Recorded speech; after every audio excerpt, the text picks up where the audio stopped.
give a warm, what do we call it, a warm round of applause to a friend of workers and an enemy of fascists everywhere, the president of Texas AFL-CIO, Rick Levy. Let's get going, y'all. Good afternoon, everybody. Good afternoon. Welcome to the House of Labor. Before we get started with the program, I just want to take a brief minute and recognize a couple folks. First of all, Barbara, to have a Bernie Sanders event in Austin, Texas, and not have Danny Fatanti here, there's a hole in this for all of us, and I just want to honor Danny and his memory. And if we could just take a brief moment to remember Danny before we begin. Thank you. We love Danny. Let's give the family a round of applause, and please let's be there for them. We have some special guests. Councilmember Vanessa Fuentes is here. And my DA, Jose Garza, is here. Where's Jose? There he is. Just got his picture taken with AFSCME. I see you, Jose. All right. And some other folks as well. But let me tell you why we're here today. We're here to celebrate working people and our victories in Austin, Texas. And part of that is you're here at the Texas AFL-CIO. Where is Secretary Treasurer Aguilar? Leonard Aguilar? There he is in the back. Leonard, thank you for your work. And Ana Gonzalez, who put this together with the staff of the Texas AFL-CIO. Thank you all so much.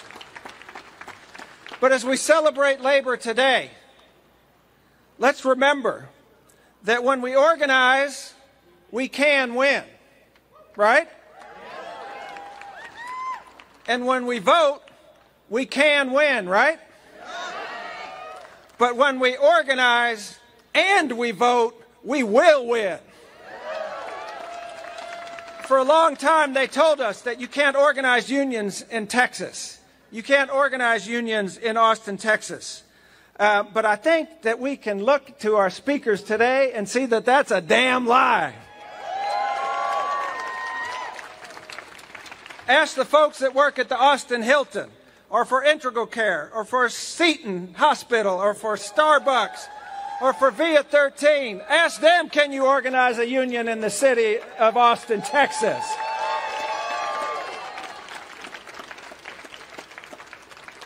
And then some people tell us that we can't win elections in Texas. Some people tell us that the folks across the street are going to rule this state forever. And you know what? I think that's a damn lie, too. I think that Beto O'Rourke thinks that's a damn lie. And there's a whole bunch of us that are working every day to make sure that that doesn't happen. But here's the thing.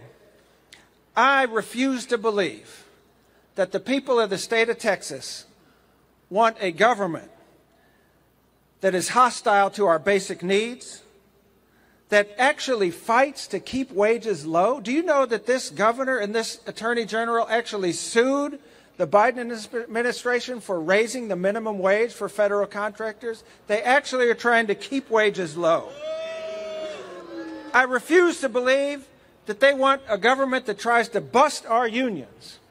I refuse to believe that they want a government that tries to strip reproductive freedoms from women in this state. I refuse to believe, Tracy, that they want a government that is going to defund not the police, but defund the schools. Look, here's the thing we all have to understand. Look around. The way things are is not the way they have to be. It is in our power to change things. If we organize in our workplaces, if we organize and vote, we can change this state. And when we change this state, y'all, we change this country. And when we change this country, we change the world. That's a tall task, but it's a task that we're privileged to take on together. And what we're going to do today is we're going to talk about solidarity, we're going to talk about organizing, and we're going to talk about winning. And to me, the best person to do that is Lorraine Montemayor, who is the Director of Mobilization here at the Texas AFL-CIO and who is moving mountains here in the state. Lorraine, put it on together. Let's go. Buenas tardes, mis compañeros de Austin, Texas. ¿Cómo estamos? I'm Lorraine Montemayor, and I am honored to work alongside the many union sisters and brothers across our Texas labor movement as the mobilization and campaign coordinator at the Texas AFL-CIO. Organizing to grow our movement and build our people power wouldn't be possible without workers and organizers working together to bring justice at the workplace. So today we're uplifting this work and celebrating workers across our state. Are y'all ready for an awesome celebration of Texas workers? All right, well, let's get this started. I apologize. Our first speaker is Keaton Baker with Unite Here Local 23. Keaton is going to tell us about their big win for workers organizing a union hotel here in downtown Austin. Give it up for Keaton.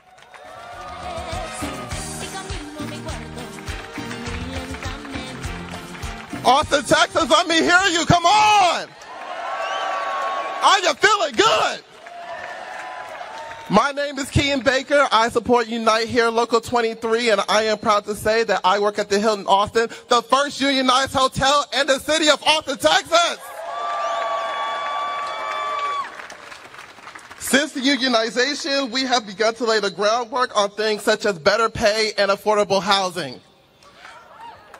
Now, I am not a local Texan. I have been here. I just celebrated my 5th year here in Austin, Texas, the great state of Texas. But I have indeed seen the change. It is frequent. It is rapid. We need more people. We need every person. We need the EMS. We need the firefighters. We need the hotel workers. We need the bus drivers. We need the construction workers. We need everyone. We need everyone to come together. We need them to stand, and we need them to deliver. And thankfully, we have a man who will fight for us and who will stand with us and make sure that we here in Texas do not get left behind. And his name is Greg Kazar. Put the signs up.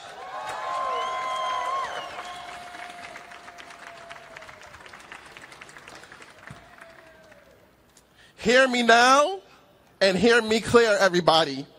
The city of Austin, the state of Texas, we are playing the biggest game of life right now. Seize this opportunity. Let's make the right decisions so that in the end we will be going in the right direction. Make this count. We have one chance. We have the chance to open the door. We have the chance to open the door to new opportunities. So make it count. Thank you.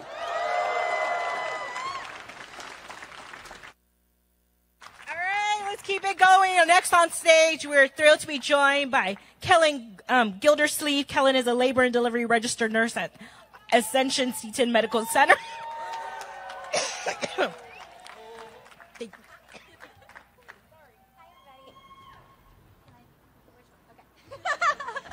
Hi, everybody.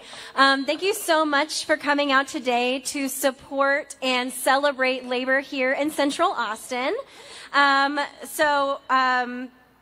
My name is Kellen, and I'm a registered nurse at Ascension Seton Medical Center, Austin. I am also a nurse organizer that helped to form the first major RN union in Central Texas. For years, skeptics had told me that it was impossible to form a nurse union in Texas. Some even mistakenly tried to inform me that it was illegal to start a nurse union in our great state. I am so proud that we were able to prove them wrong with a landslide victory of 72% yes votes last month. This nurse-led effort was greatly bolstered by community support, so I want to thank each one of you that showed up for us in the months leading up to our victory.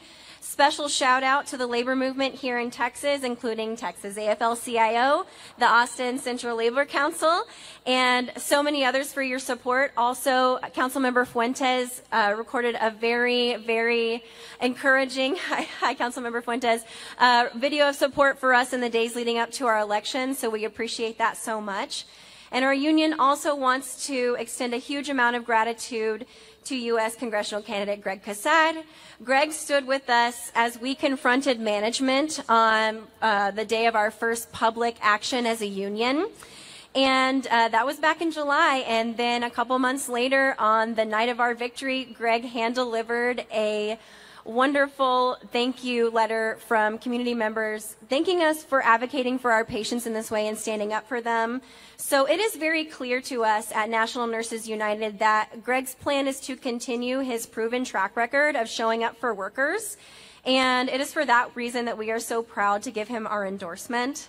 More than ever, we need pro-labor leaders like Greg Casad, Senator Bernie Sanders, Beto O'Rourke on our team going to bat for us at every level of government, because codifying protections for workers into law is going to be essential in the coming years as we continue to breathe life back into unions in this country.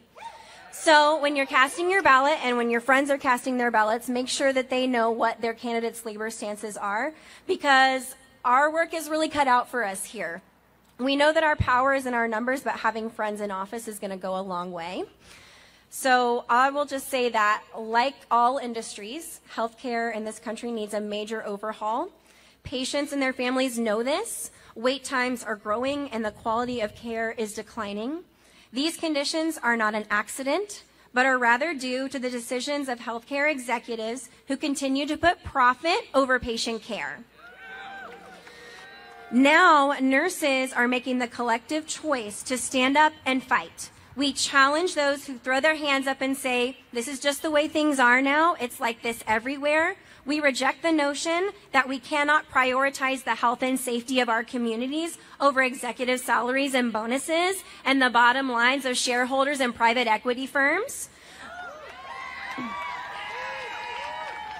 We deny the narrative that the staffing crisis has been brought about by COVID or a nursing shortage, when the reality is that there are plenty of nurses, but none that are willing to tolerate these unsafe conditions. I will close by saying this. Though we really appreciate the sentiment, nurses are not heroes. Nurses are workers. So we just want to show up at our job and have the resources that we need to do it well. So we are done accepting kudos in lieu of the bare minimum, and we are going to be fighting for safe staffing ratios. We are going to be fighting for Medicare for all, and we are going to be fighting for the union power that's going to ensure that those things happen. Thank you so much. All right, let's give it up for the nurses. All right, now let's please welcome Tovar Moriarty. Tovar was one of the first leaders of the Integral Care Organizing Committee and worked to form the union for nearly a year before the union was officially recognized. Woo! Hello, my name is Tova, and I'm here with Carly with United Workers of Integral Care, a local through Communication Workers of America. Integral Care is a local mental health authority for Travis County. As employees of Integral Care, we provide services to people living with mental health challenges, substance use disorders, and intellectual and developmental disabilities.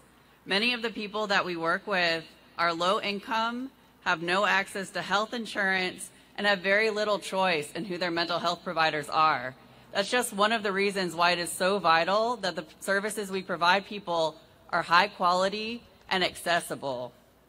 In the 5 years that I've worked at Integral Care, staff turnover has been through the roof. I have talked to management about concerns that I've had and just been disregarded, and I've talked to other staff members who have had similar experiences. I've watched people come into this job passionate about the work that they were doing, only to get so burnt out that they left the mental health field entirely. I've had clients talk to me about how they're losing trust in the mental health system as a direct result of the services that they've gotten through Integral Care.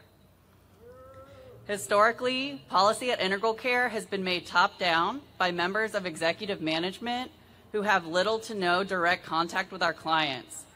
People who are out of touch with the needs of the communities that we serve and out of touch with the needs of the staff providing those services. So we started talking to each other about how things could be better for us at the workplace and better for our neighbors who are coming to us to receive care. When I first started organizing, I thought that unionizing Integral Care was impossible. But impossible things happen every day because people decide to stand together and fight.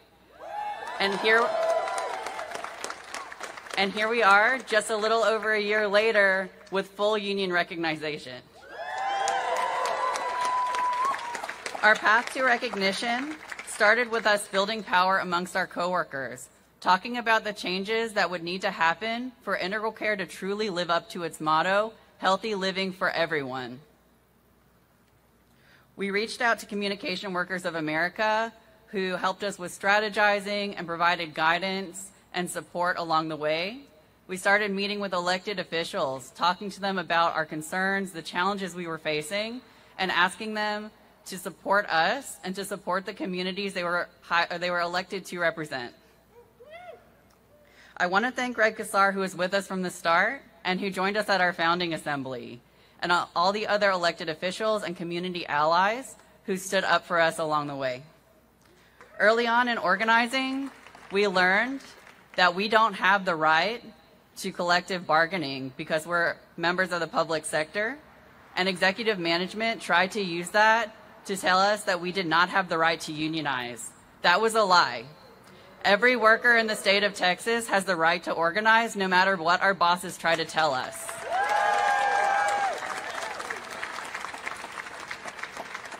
We chose to push our board to adopt a consultation policy that fully recognized our union, that clearly stated that we have the right to organize in our workplace free from retaliation, and that guarantees us monthly meetings with executive management, who then have to go back to the board and bring any concerns that we raise to them. We've already won pay raises, increases to transparency for management, and improvement to safety for staff and clients. And we're just getting started. We've seen a difference that having a union can make in our workplace, and we believe that every worker in Texas deserves that right. We have elections coming up, from local candidates right here in Austin Travis County to the governor of Texas. We need to vote in officials who will support policy that protect the rights of all workers in Texas. We need people who will vote for policies and support policies that protect our rights to feel safe and respected on the job, to be fairly compensated, and to have a voice in the work that we do. As workers, we need to continue to talk to each other and lift each other up. When we organize, we win, and every union win builds power for all of us. Thank you. All right, let's keep it going. Let's get ready to hear from some more amazing workers. Henry Epperson is a UT student, a native Austinite, and worker at VIA 313, where he organized along with fellow members of Restaurant Workers United. Please welcome up Henry.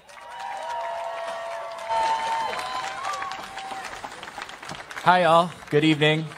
My name's Henry. For the last year, I've been involved in a union campaign at VIA 313, a pizza chain founded here in Austin. In August of this year, we filed independently for union representation at 3 stores. We had nearly 80% of our coworkers signed up on union cards in each store. The company fought back hard.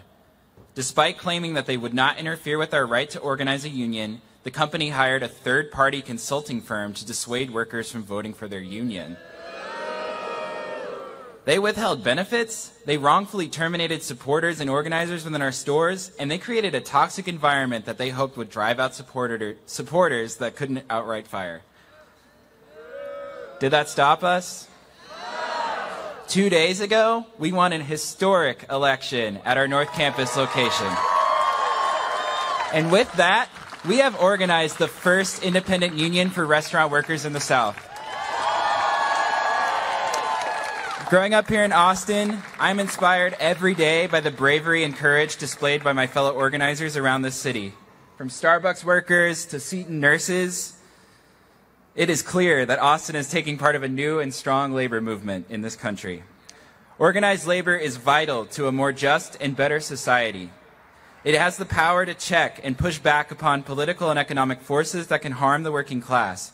So it is important that we have elected officials willing to back organized labor.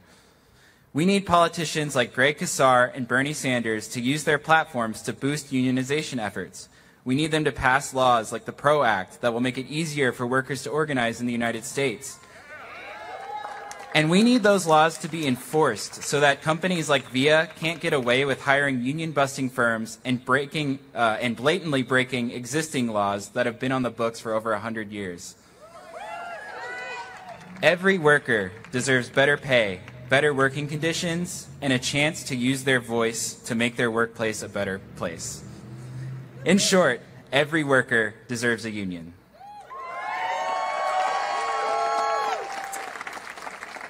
Everyone speaking today has shown that it is possible to fight back and build a labor movement that will better the working class and better the community as a whole. In addition to a strong labor movement, we need a coherent political strategy that will help workers in their struggle to organize against their bosses and win material gains. Organized labor, coupled with a genuinely pro-worker elected officials that promote and support working class issues, is the best way to start making this city, this state, and this country a better place.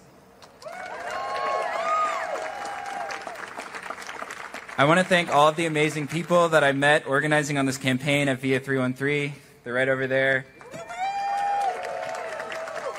They've inspired me to stand up for what's right and fight back. Organizing here is something that I will hold on to for the rest of my life. Finally, our union doesn't stop at VIA 313. If you are a restaurant, cafe, or bar worker interested in organizing your workplace, please reach out to us. You can get in touch with us through our Instagram at Restaurant Workers United. Thank you all. Solidarity. All right, let's show some love to our first unionized pizza place, VIA 313. Tomorrow morning or later on today, if you want to go get unionized coffee, we have now coming up on the stage Lillian Allen, who is a barista and union organizer helping to lead successful organizing campaigns at the Starbucks on 24th and Wesses right here in Central Texas. So come on up, Lillian.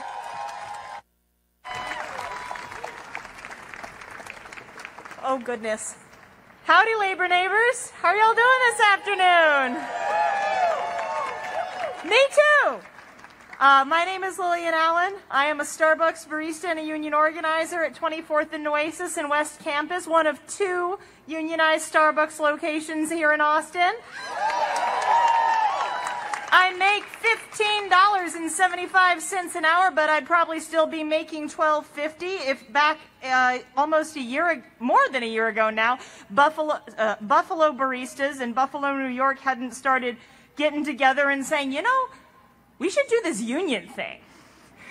Those workers stood together, and across the country, baristas stood up with them. Together, we were able to do things that we had never imagined would be possible. They said you cannot unionize a fast food chain. Surprise. There are now over 250 unionized Starbucks in the United States, when a year ago there were 0. All right. So much is possible when we stand together.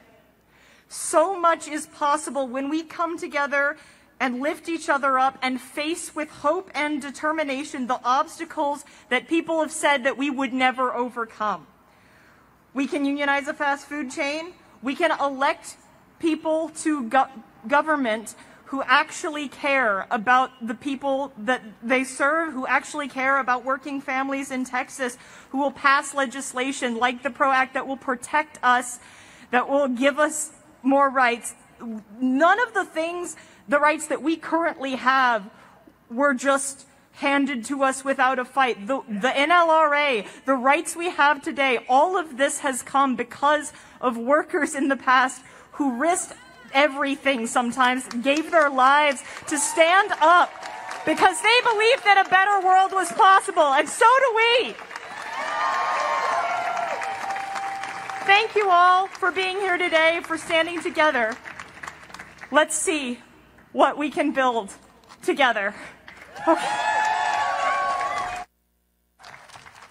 All right, wrapping up our speakers is a really good dear friend of mine and union sister, Tracy Dunlap. Tracy is a teacher and a union leader. She's a member of Education Austin and Texas AFT Loco 2048 and serves as the VP of the Austin Central Labor Council. Come on up, Tracy.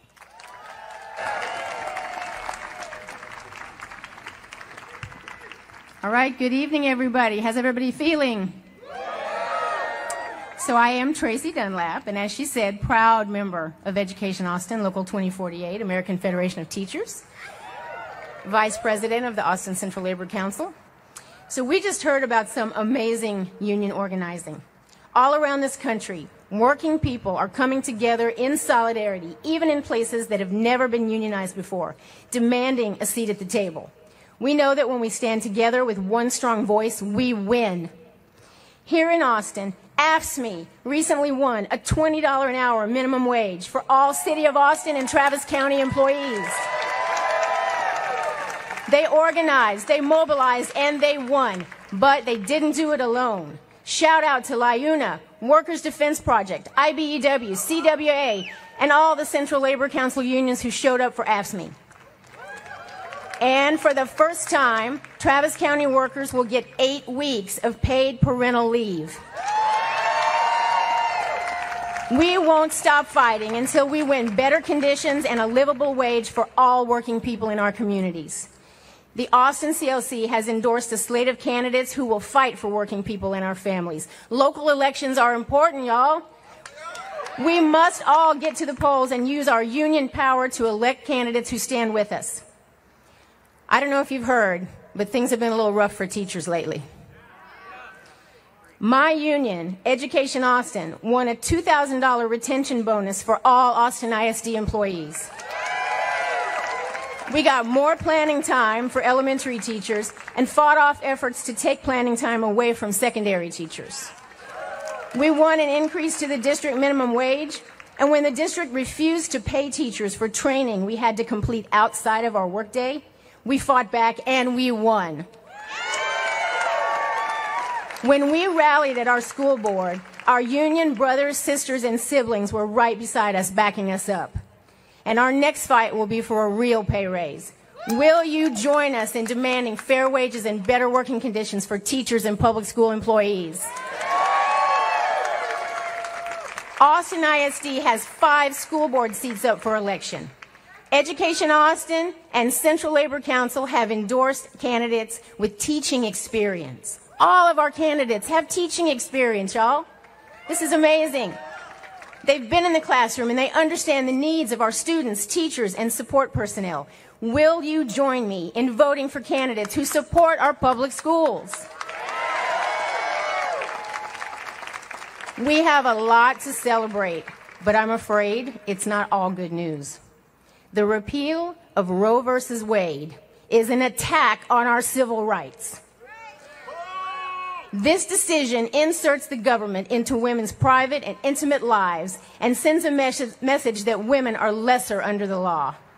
Knowing that our unions must support the right to access safe and legal abortions, a group of union women came together to craft a resolution affirming reproductive rights as workers' rights. We took our resolution before the Texas Women's Committee, and it passed unanimously. It then moved forward to the Texas AFL-CIO, where it passed and has been adopted statewide. I'm proud to say that Texas labor stands with women in the fight for reproductive justice, but we have to elect representatives who will do the same.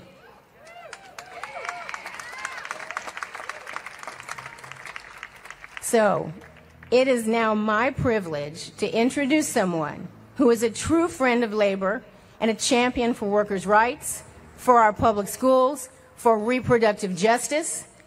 Let's all welcome Congressman Lloyd Doggett.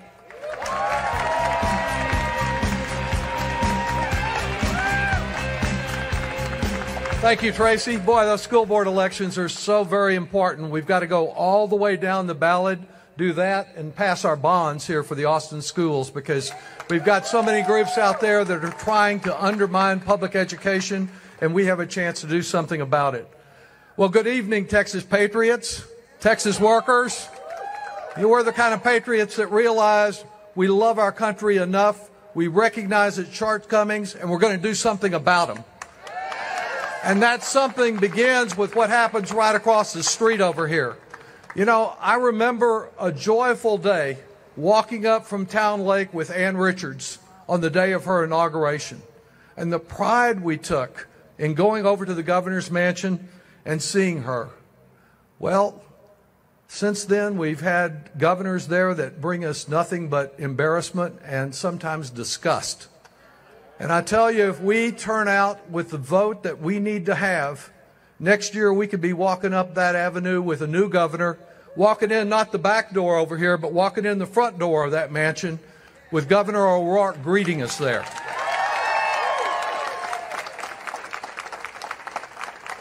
These are impressive union victories that we just heard about, and I congratulate those unions, each of which I've supported.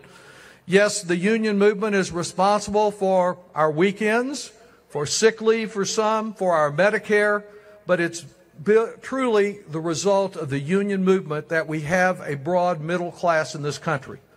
And as union membership has declined in America, the income gap, the income inequality gap has gone up. Now, deep in the heart of Texas, from Starbucks to Seton, from one construction site to another, unionization efforts are underway. We're here today to celebrate those union victories, new and old.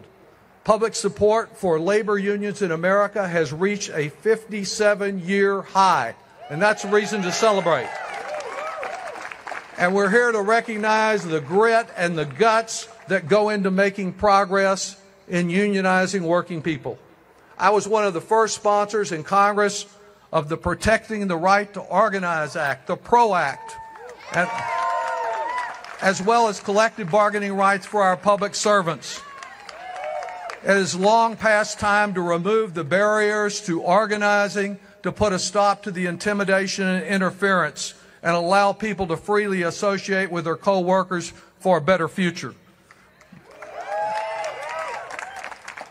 We've got some building trades people here today. We could use a few more, frankly. We need to work with our building trades. We need to update the prevailing wage scale and see that it's enforced. We need to show true respect for our teachers and our public workers and strive to achieve a living wage for every American. The only way to cement progress that we made and create more of it is by exercising our power to vote. And this year especially, when it comes to voting, it's very much use it or lose it. If you haven't voted yet and you want to do something about what's happening over there, all you have to do is go right there, because just beyond that yellow brick wall, there's a polling place. It's open until 7 o'clock tonight. Early voting is off here in Travis County. We hope to get up to the 2020 level. We're not up to the 2018 level yet. We need more effort to turn out people to the polls. And if you want to take somebody tomorrow, the polls are open from 12 to 6 o'clock in a number of places all over town. It's really no excuses voting. I got an urgent call, as Greg did yesterday, from the Travis County Democratic Party calling out for help. We've got people here today from Travis County. We don't have the vote that we need here. We need union members who can walk, who can talk, who can text, and can help us get the job done, knowing that nothing is more important than working in your own neighborhood. We have an opportunity to achieve a living wage, remove financial barriers to education, assure access to contraception, better Medicare for more Americans, address the worsening climate crisis, but we won't make any progress on any of those unless we have more Democrats in office. The opportunity to you is I personally led the charge in the House to work with Senator Bernie Sanders to finally break up the hold that Big Pharma has on the Congress and do something about outrageous prescription price gouging. And of course, there's a matter of just keeping the lights on. All of us have been warned as we grew up about avoiding fair weather friends. Well, with Greg Abbott over here, we have kind of a fair weather governor. You know, if it's too hot or too cold, you can't count on your lights even being on. We've got a chance to do something about that. Well, I believe that when labor wins, America wins. And when our democracy is strong and without democratic freedoms, it's just not impossible. It's just next to impossible to organize for better working conditions and pay. But frankly, here in Texas, there are too many communities in which our opponents' lies are selling better than our truths. And we have to be the defense against the party of the big lie and the many other lies, big and small. I believe that right here in the heart of Texas, we have the talent, we have the creativity, we have the spirit to push our state and our economy forward to build a better state and a better America. With all of the threats to our democracy, all of the horrible things, the hypocrisy of the Republican Party, we can either sing the blues, we can just feel blue about it, or we can act blue and do something about it. I just say from our turnout today, it's great to see all of you. Greg's going to tell you about San Marcos, a big turnout there. But we need this parking lot overflowing with union members if we're going to turn this state around. And there's still time in these remaining days to get more of them out. Action is essential. Let's never surrender our country to the narrow-minded, backward-looking, know-nothing, busybody, science-denying, flat-earth Republicans. We can never yield to those who would drag us backward to a past that we would never accept. We will never give up and never give in for Texas. Now, you know what we really need up there in Washington? After a decade of 4/5 of this county being represented by people who pledge their allegiance to Donald Trump, coming in January, 80% of this county or more will be represented by progressive Democrats. We need reinforcements in Washington. Reinforcement from an organizer who believes in workers' defense because he began at workers' defense. A powerful voice for working people, a partner for progress, and true Austin values. Austin's newest congressman, a partner, Greg Casar.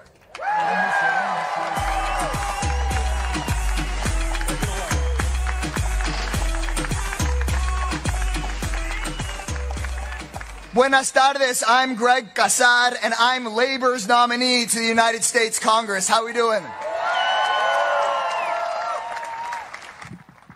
I'm going to use this one instead, if it's okay with y'all. What do you think? Hasta la victoria! My journey to this stage began organizing alongside you and alongside construction workers who are being denied their basic right to a water break. My journey to this stage began organizing alongside housekeepers who would labor week after week on end and then be denied their paycheck entirely by corrupt employers. Those corporations thought that Texas working people could not fight back. They were wrong, and we are here. We built new unions, we grew the labor movement, we passed policies raising wages for tens of thousands of families. We even elected a young organizer to the Austin City Council. But we did not stop there. We fought for tenants' rights. We fought for workers' rights. We passed some of the most progressive policies protecting workers, better than almost anywhere else in the country. And we didn't do it top down. We did it side by side. We showed them what Texas worker power can look like. And if there's something I learned, not as a member of the city council, not running for Congress, but as an organizer, is that the power in this state rests with working people. It rests with you all here at this event, not with the mega corporations or the far-right politicians. They pay off. We have no worse example than the governor whose mansion is here across the street. And what we have to remember is that he does not represent Texans or Texas values, Democratic, Independent, or Republican. Because during the pandemic, when people froze, people got sick, people lost their jobs and their homes, he was supposed to be our first responder. And how did he respond? He banned books. He banned abortions. He tried to pick on young kids and their families. He tried to turn us against each other and blame the vulnerable for our problems. Shameful cowardice. Just like Ted Cruz, who got on a plane and went to the beach as people here in our community froze.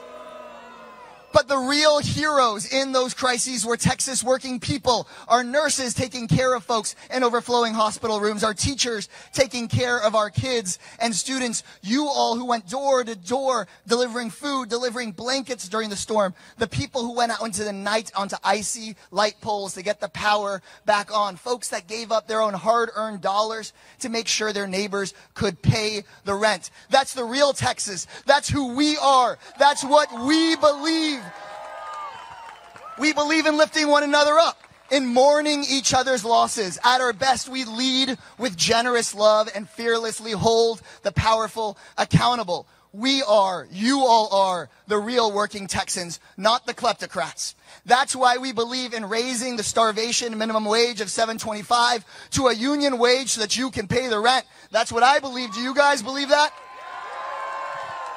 That's why we believe during this pandemic, instead of a few billionaires making $2 trillion, working class Texans should have gotten a big raise instead of a rent increase in this town. Do you guys believe that? That's why we believe that immigrant rights are human rights, that Black Lives Matter. We believe in the rights of our LGBTQ brothers and sisters. I believe that. Bernie Sanders believes that. Do you all believe that? Texas labor movement. And I have some more good news for us at this celebration, because we need to celebrate our wins as we build this movement.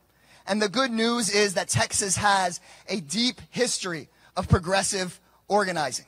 And we should look back at that history in this moment of truth. Emma Tenayuca, a 22-year-old labor organizer in San Antonio in the 1930s, organized one of the most important strikes in American history, the pecan sheller strike. She led 15,000 Mexican-American women to walk off the job. They were beaten. They were gassed. They were told to go back to work. They wouldn't go back to work. They were jailed. There wasn't enough room in the jail for 15,000 striking women. They persisted and fought until they pushed the president to sign the first ever minimum wage into law. We brought workers' rights to this country, Texas, and it's going to be us that brings them back.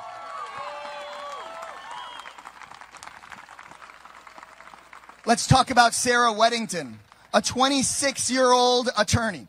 She knew Texas's abortion ban was wrong. Not today's abortion ban, but back in 1970. She had never taken a case to trial before. She was a fresh, new attorney, just graduated from law school here up the street. But she knew it was wrong, so she decided to sue Dallas District Attorney Henry Wade. She took him all the way up to the U.S. Supreme Court. People told her she could never win. She delivered the decision and won 7-2 and brought Roe v. Wade and abortion rights to this country. Texans won abortion rights. It's up to us to bring back people's basic rights. It's up to you guys.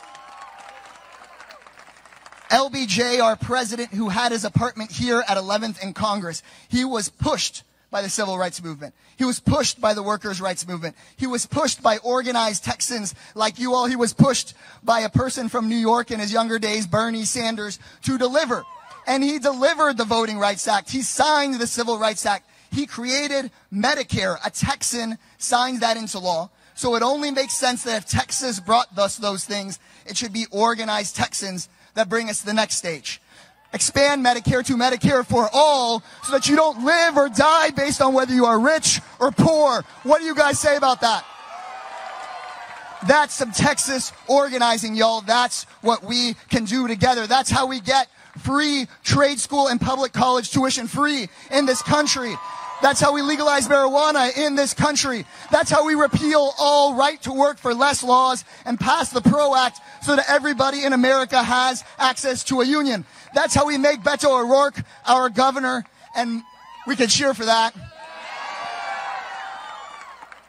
And that's how we change this state not just from one run by the corrupt Republican Party to the Democratic Party, but also change this state from one run by the billionaire class to a state that works for working class Texans.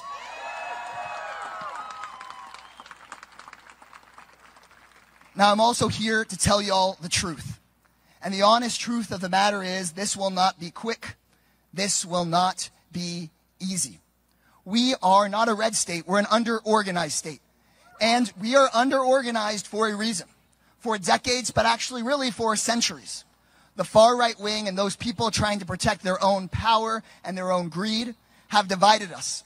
They've stoked up racist divisions in our society. They've oppressed some people over another. They've tried to blame the poor for their struggles instead of blaming those in power. They have spread propaganda amongst us. They've even put in legalized structural barriers to making our democracy work. For example, gerrymandering, which makes it so politicians can pick their voters rather than the other way around. When I win and become your member of Congress in January, we will fight to end that, but Texas Democrats in Congress may be outnumbered 2-1 by Texas Republicans, even if more Democrats vote than Republicans in this election because of gerrymandering. They've packed the Supreme Court with corporate sellouts. They have allowed, through Citizens United, unlimited dark money in our elections. The barriers are high. So I want to be real with y'all that this will take a longer struggle than any 1, 2, or 3 elections. The barriers are high, but the stakes are so much higher, and that's why we can't give up. We can never give up because we can save millions of jobs and homes and lives if we tackle the climate crisis and create good union jobs in the renewable energy industry and stand up to the CEOs. We can save kids' lives who could be mowed down by weapons of war if we ban those assault weapons and stand up to the NRA. We can save this democracy that has been passed down to us for centuries and perfect it for working people if we pass the John Lewis Voting Rights Act, make sure everyone has a right to vote, and stop the next January 6th insurrection. It is in us, and it is not too late. We need a lifelong commitment to long-term power building, just like Emma Tenayuca nearly a century ago, just like Sarah Weddington 50 years ago. We can make that commitment together. And that means organizing in our communities. That means doing things like our nurses did, organizing the first ever union hospital in the history of Austin, Texas.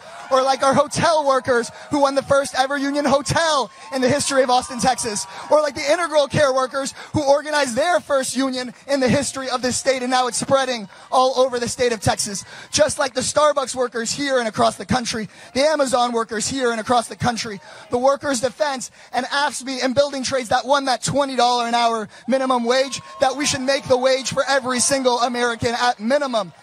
That's what we can build, organizing alongside tenants, organizing whether you are housed or unhoused, union or non-union, black, white, or brown. We have to stand up for the people we know, and the people we know are coming in generations to come. Are y'all with me?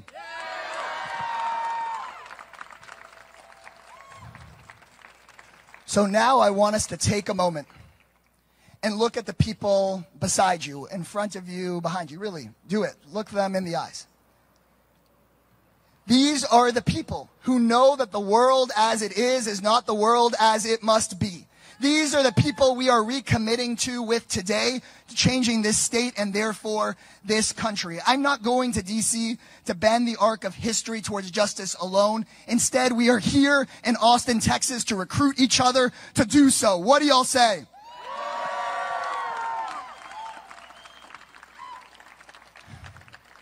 And there is no greater example of someone who has made that lifelong commitment to organizing for social and economic justice than Senator Bernie Sanders.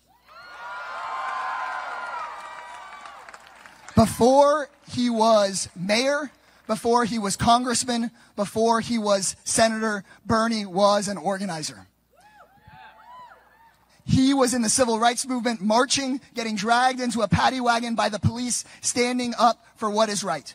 Millions of us stand on your shoulders. We have been inspired by you. We have been trained by you, our organizer in chief. Thank you for coming and creating this boost to our movement.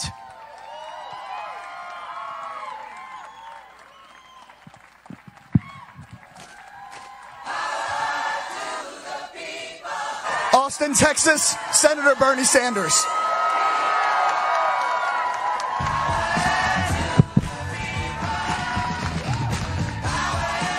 Well, Austin, thank you very much for sending this young man to the United States Congress. I know Greg well enough to know that you're looking at a future leader of the progressive movement in the United States of America and in Congress. And I am really delighted and proud. And let me congratulate all of those who have stood up, fought back, and created new unions here in Texas. Congratulations. And the good news is that all over this country, we are now seeing an unprecedented level of union organizing. We haven't seen this for decades. And the reason for that is pretty clear. People are sick and tired of working 40 or 50 hours a week and falling further and further behind while the billionaires are making out like bandits. So let me just take a minute or two to tell you where I think we are as a nation. On one hand, we have an economy where working people are falling further and further behind. We have 60, people don't talk about this much. Today in America, if you can believe it, the wealthiest country on earth, 60% of our people are living paycheck to paycheck. Now, you all know what living paycheck to paycheck is about. I grew up in a family, lived paycheck to paycheck. Means you work hard, and at the end of the week, you got nothing, or maybe you're a little bit worse off.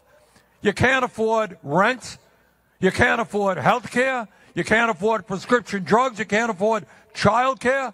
You can't afford to put away a few bucks to send your kid to college. That's paycheck to paycheck. Right now in America, we got 600,000 people who are homeless. We got 85 million people who are uninsured or underinsured. You got 45 million people who are paying off student debt. Hundreds of thousands of bright young kids who can't even afford to go to college. That's America today for working families. But there is another America out there where we have more income and wealth inequality today than we have ever had in the history of America. You got 3 people, one of whom is a neighbor of yours,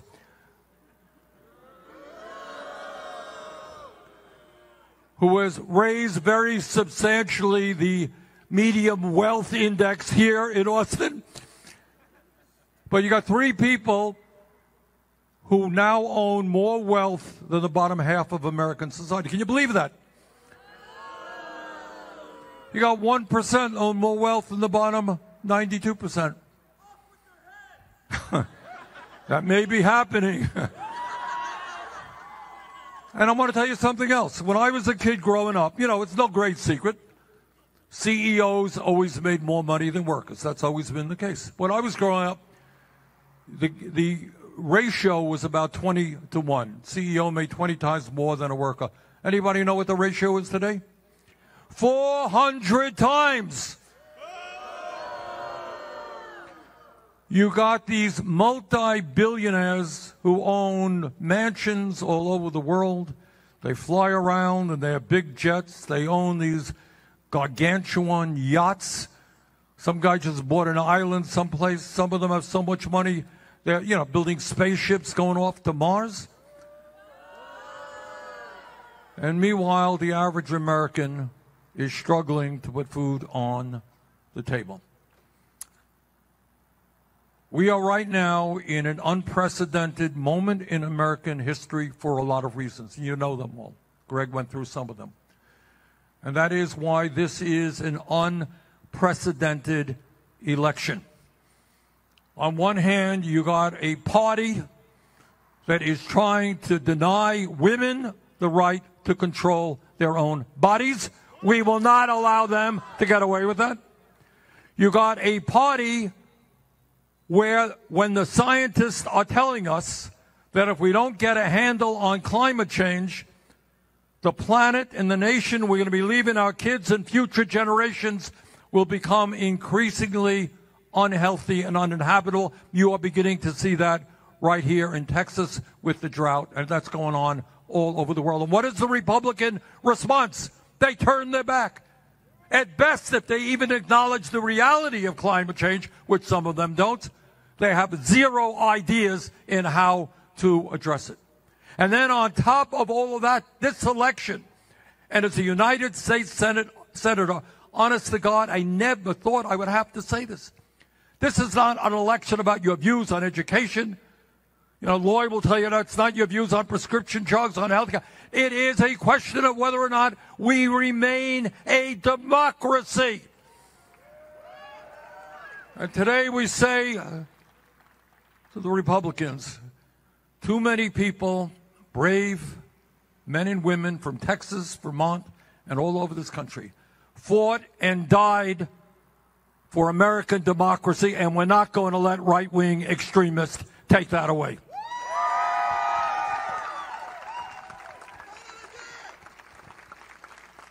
But this election is about even more than that. This election is about whether or not we create a government and an economy that works for all or just the very rich. And let me give you an example of what I mean. At a time when we have unprecedented income and wealth inequality, the Republicans want to repeal the estate tax, which is a tax that applies only to the top 1/10 of 1%. Lloyd, am I right? That's what they want to do. If they do that, and remember, these are the guys, you see them on TV every night. Oh, we are deeply concerned about the deficit and the national debt. It's all Lloyd Doggett's fault, Bernie Sanders' fault. If they repeal the estate tax, you're going to add $1.75 trillion to the national debt. And all of those benefits, all of them, will go to the top 1/10 of 1%. Musk's family alone will get a $80 billion tax break. One family, $80 billion tax break. And in order to pay for it, they have another brilliant idea, and that is they want to cut Social Security, Medicare, and Medicaid. So I say to all those folks out there who are thinking about voting Republican, think about a party that wants to give massive tax breaks to the top 1/10 of 1% and pay for that by cutting Social Security, Medicare, and Medicaid. Those are not priorities for Texas, for Vermont, or for America. And I want to say another word. We don't talk about it enough. I want to say another word. Republicans say, oh, this is about inflation. You know, Joe Biden and Lloyd Doggett and Bernie Sanders, we caused inflation in America. Well, I will shock you to tell you that they're lying. I'll tell you two things. Number one is all of you know, and I hope everybody in Texas understands. Inflation, sadly enough, is a global phenomenon. It's not just an American issue. Inflation here is 8%, much too high. It is hurting people. No ifs, buts, and maybes. In the United Kingdom, it's 10%. In Europe, it is 11%. Well, Joe Biden and Bernie Sanders didn't cause inflation in Europe and the United Kingdom. What has caused inflation all over the world are several factors. Number one, as a result of this terrible pandemic, there has been a breakdown in the supply chains, and that's caused part of the problem. Number two, this horrendous war in the Ukraine has caused part of the problem. But let me tell you something that you don't see much on corporate media as another reason, in fact, the major reason for inflation in this country. And that has everything to do with corporate greed. And I want everybody to hear this. At a time when gas prices have soared all over this country, Exxon, Mobil, Conoco, Phillips, and the other major oil companies are enjoying record-breaking profits. At a time when people can't afford, elderly people, others, can't afford the groceries they need, the profits of the major food companies have soared. The major drug companies have seen a 90% increase in their profits over the last year. So what you got, and really think about the moral implications of this. You got the pandemic. You got this terrible war in the Ukraine. You got all of the problems facing working families in America. And corporate America, instead of saying, well, what can we do to take the burden off of working families who are struggling right now? How do we keep prices low? What they have said is, in the midst of all of this confusion and turmoil, now is the moment to raise prices as high as we possibly can. That is outrageous. And that is why I am going to lead the effort to make sure we have a windfall profit tax on these greedy bastards.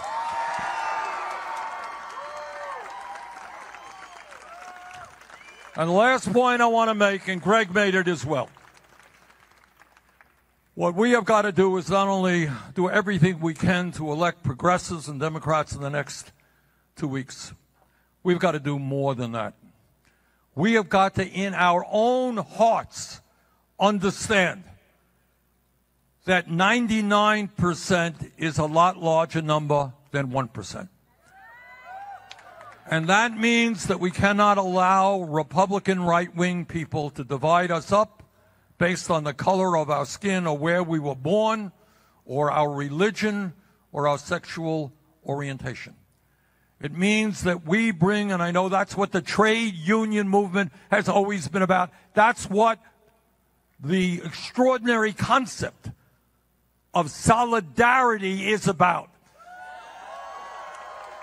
The understanding you can't do it alone. You can't do it alone. You can't do it alone. We make progress when we all stand together. And when we all stand together and take on the greed of the billionaire class, yes, we can guarantee health care to all people as a human right through a Medicare for All single-payer program. Yes, we can raise the minimum wage to a living wage, and congratulations for that $20 an hour minimum wage here. Yes, we can make it possible for all of our kids to get a higher education because we make public colleges and universities tuition free. And yes, the United States can lead the world in transforming our energy system away from fossil fuel to energy efficiency and sustainable energy and save the planet for future generations. So, brothers and sisters, this is a pivotal moment in American history. And now is the time for us to stand together, shoulder to shoulder, all over this country. There are a lot more of us than them.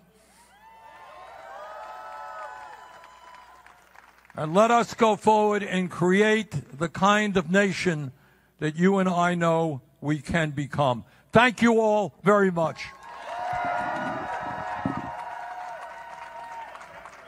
My opponent is an extremist who is out only for herself. She hides away from our community and doesn't show up for a debate because she cannot stand by her extreme positions nor her platform, because to this day I still don't understand what it is myself. She supports banning abortion even in the case of rape and incest. And she supports policies that will cut Social Security, Medicare, and Medicaid, and I will not stand for that. We love our abuelitos, and we will fight every single day for them to have a dignified life every single day of their life.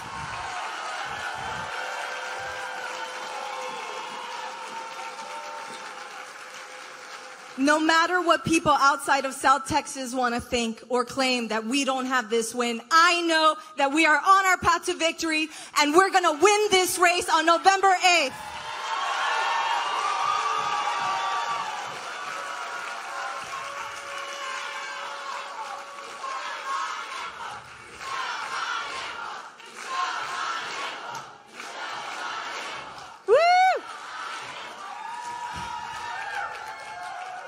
My team, all of the volunteers, everybody who's put any effort behind this campaign has been working tirelessly in defending our home. And this is how we're going to show the entire country que nosotros en el sur de Texas no nos dejamos.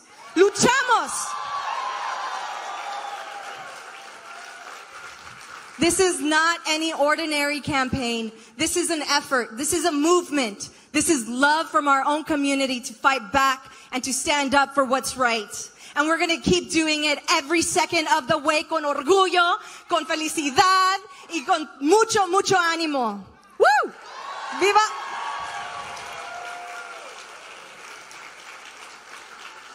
And Greg is right. When I win this race, it will not just be me going to Congress, it's going to be all of us. And that's what they're scared of. I don't go alone anywhere because you carry me to the places that I have reached, and that's how we're going to win this race. That's how we're going to show up in the halls of Congress. And I've told people, get ready, because there's going to be a wave of people coming from South Texas when I get sworn in.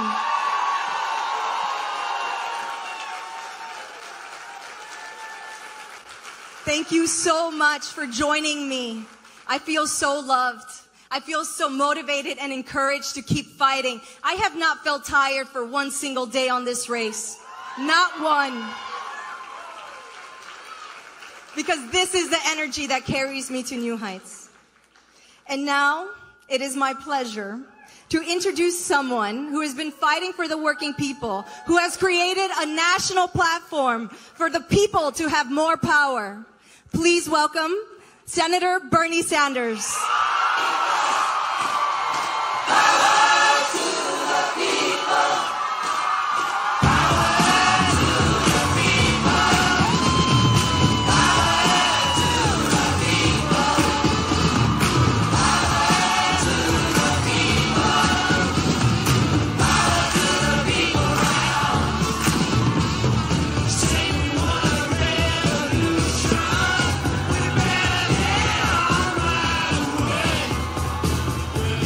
Thank you very much.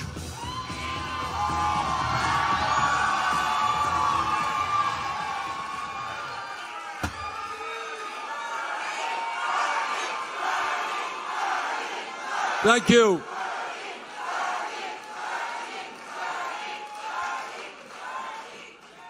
As a United States Senator, I can tell you we need Michelle in Congress. Please make sure she gets there.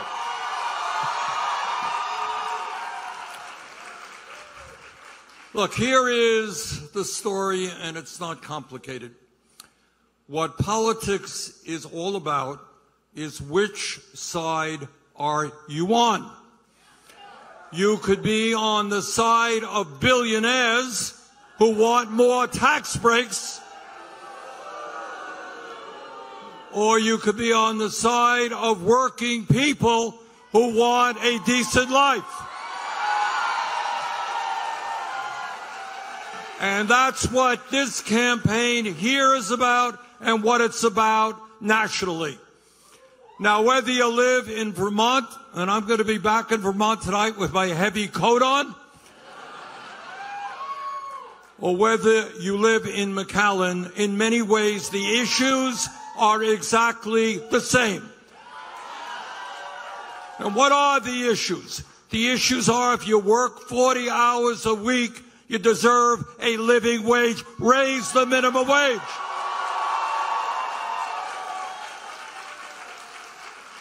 The issue is if you are a worker who wants to join a union, you should be able to do so.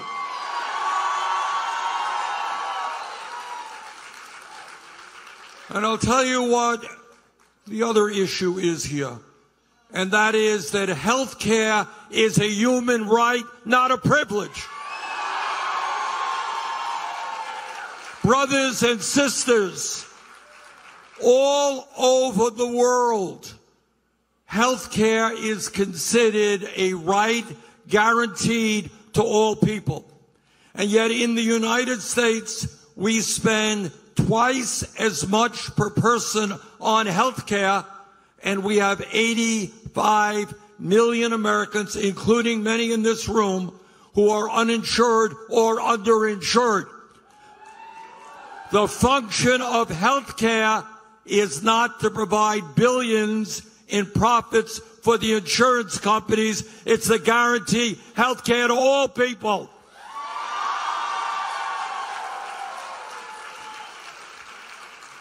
It is not a radical idea, and I want you all to understand it. I live 60 miles away from the Canadian border. Canada, you end up in the hospital for 3 weeks with a major operation. Do you know what the bill is when you leave? Zero. You go to the doctor, you don't have to take out your wallet. Health care is available to all. That is the case in many countries all over the world. We are the wealthiest country in the history of the world. If other countries can guarantee health care to all people, so can the United States. Let's do it.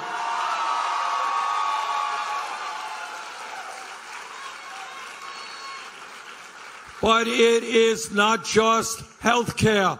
It is the high cost of prescription drugs. You got a pharmaceutical industry that is ripping off the American people, charging us, in some cases, 10 times more for the medicine that we need. Michelle is going to join me and have the guts to take on the greed of the drug companies and lower prescription drug costs.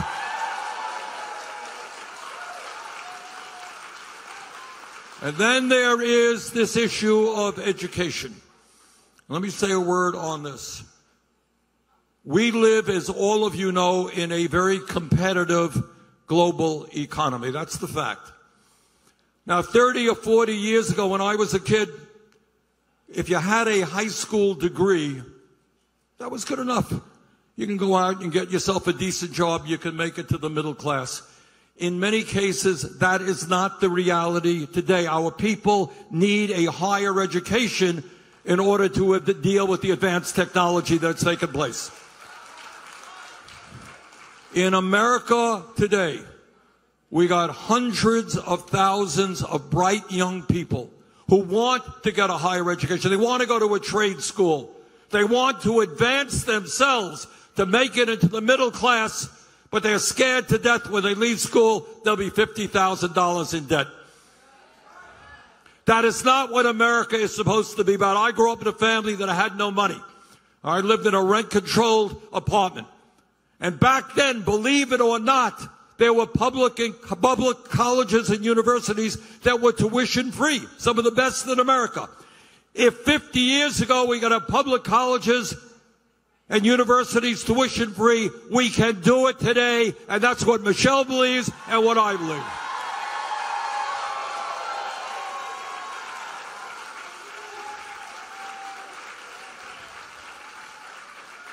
And let me say a word about another issue that is a terrible issue, and nobody has a magic solution to it. What the scientists tell us, and you know this right down here, is if we do not get a handle on climate change, the planet, the country, the state that your kids and your grandchildren will be living in will become increasingly unhealthy and uninhabitable. There will be more drought, more flooding, more extreme weather disturbances, more migration, because people all over the world are not going to have clean water to drink. They're not going to be able to grow their crops. They're going to be dealing with drought. We have a moral responsibility to transform our energy system. And when we do that, we create millions of good-paying jobs as we save the planet.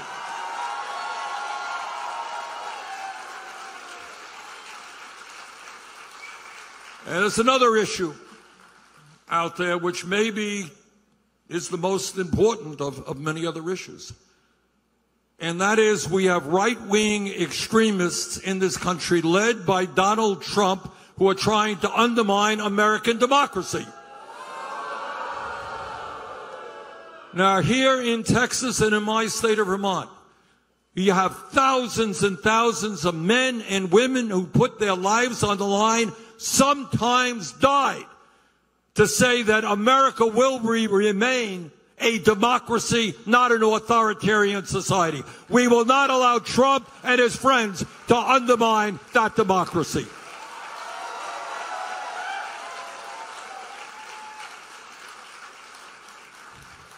Now, I don't have to tell anybody here the nature of the economy in America today. You got two different economies. On one hand, you have the people on top who have never done better in the history of America. We now have more income and wealth inequality than we have ever had. 3 people in America now own more wealth than the bottom half of American society. Can you believe that? During this terrible pandemic, which has taken over 1 million lives in our country, and millions of people got sick, tens of thousands of workers died because they had to go to work. They didn't have a choice about whether they would sit home in their office with their fancy computer. They had to go into a hospital. We lost 5,000 nurses. They had to work in a warehouse. They had to work in a meat packing plant. They had to work with people who were next to them. Tens of thousands died because they didn't have any choice, but they had to feed their families. And at the same time as workers died, the billionaire class saw a $2 trillion increase in their wealth. If you are a worker in America today for a large corporation, know that the CEO of that corporation is earning 400 times what the worker is earning. And as a result of inflation, many working people are falling further and further behind. And I want to say a word about this inflation, because Republicans are going around and they're saying inflation is a serious problem. It is. A lot of people are hurting. Gas prices, food prices, drug prices, whatever it may be. What they don't tell you is what the causes of inflation are. They want to blame Joe Biden, they want to blame Bernie Sanders for inflation. Well, we have got to explain basic economics 101 to them. And that is, inflation is not just an American issue. In the United Kingdom, inflation is 10%, 2 points higher than it is in America. In Europe, it's 11%. We're at 8%. The causes of inflation are the pandemic and the breakdown of supply chain, raised prices. The causes of inflation are the terrible, terrible war, Russian invasion of Ukraine and all that that has done. But there is another cause of inflation which Republicans in a million years will never talk about it. And the major cause of inflation today, the reason why prices at the gas pump, in the grocery store are soaring, is because of corporate greed.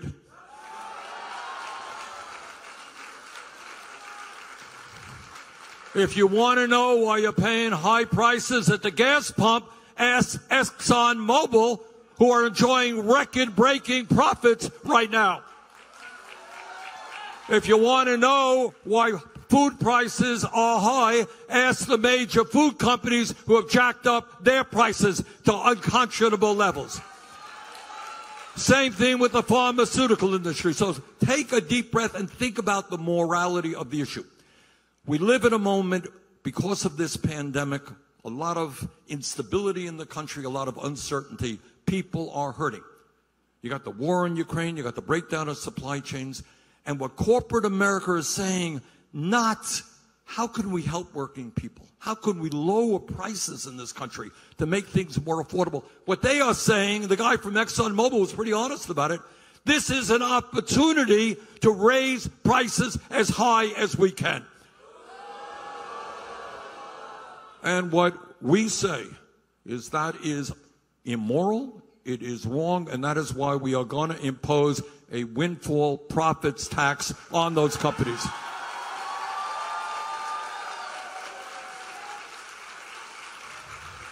And I want to say this as well.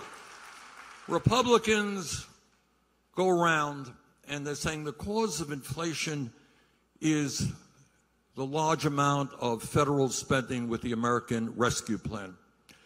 And as the chairman of the Senate Budget Committee, I helped write that bill. So I know a little bit about it.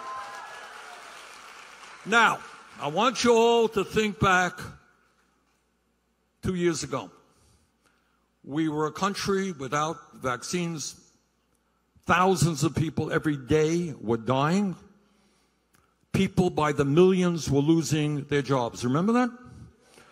And what the President of the United States and what Congress did without one Republican vote is what we said is, you know what? When working people are struggling, when hunger in America is on the rise, when people are worried about being evicted from their apartments because they can't afford to pay the rent, you know what? Yes, we will provide $1,400 for every man, woman, and child in this country.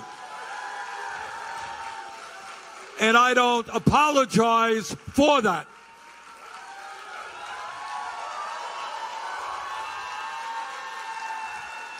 And not one Republican voted for that. And when millions of people, because of the pandemic, lost their jobs, remember that? Unemployment went off the charts. We said, yes, we're going to extend unemployment benefits. And when working moms and dads were unable to provide for their kids, we said, yes, we're going to provide a $300 a month child tax credit for every child in America. And when some hospitals in America were on the verge of collapse because so many COVID patients were entering and their doctors were getting sick and their nurses were getting sick, we said, yes, we're going to spend billions to help hospitals care for sick patients. And we're going to help universities and public school systems survive the pandemic. So I apologize to no one.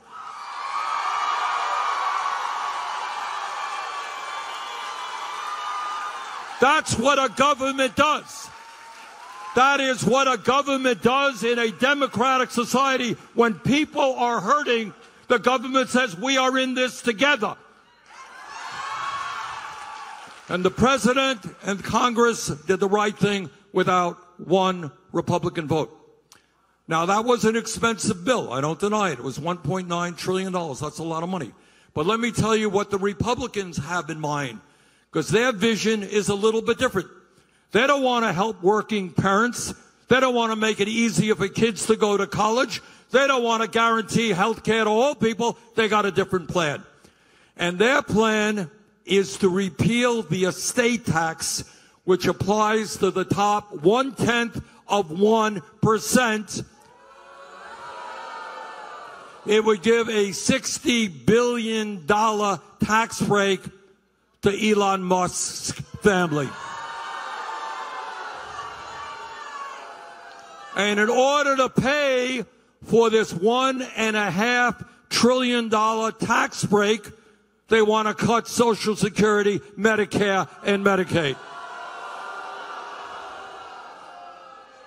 So our proposal, Michelle's proposal, is we say that at a time of massive income and wealth inequality, where the billionaires are doing better and better, they got more money than they could spend in 1,000 lifetimes. They got so much money, they're literally buying rocket ships to go to the moon. And what Republicans want to do is give those greedy bastards tax breaks. Well, we don't agree with that. We think that the rich should start paying their fair share of taxes. And we should use that money to improve life for working families all over this country. Now, right now, as you know, in the Senate, it's a 50-50 tie. Democrats control because of the vice president. In the House, Democrats have a very small majority.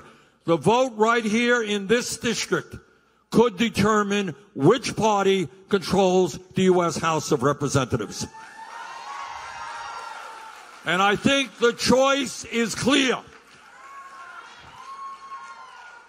The choice is whether we give more tax breaks to billionaires and cut Social Security, Medicare, Medicaid, education, and other needed programs, or whether we stand up for the working class of this country. Michelle Vallejo is on the right side. So brothers and sisters, in the next week or so, please do everything you can, not only to make sure that you all vote, bring out your friends and your relatives and your uncles and your aunts and everybody else. Bring them out. This could be a very, very close election. We desperately need Michelle in the Congress. Let's go out. Let's do it. Let's win this thing. Thank you all very much.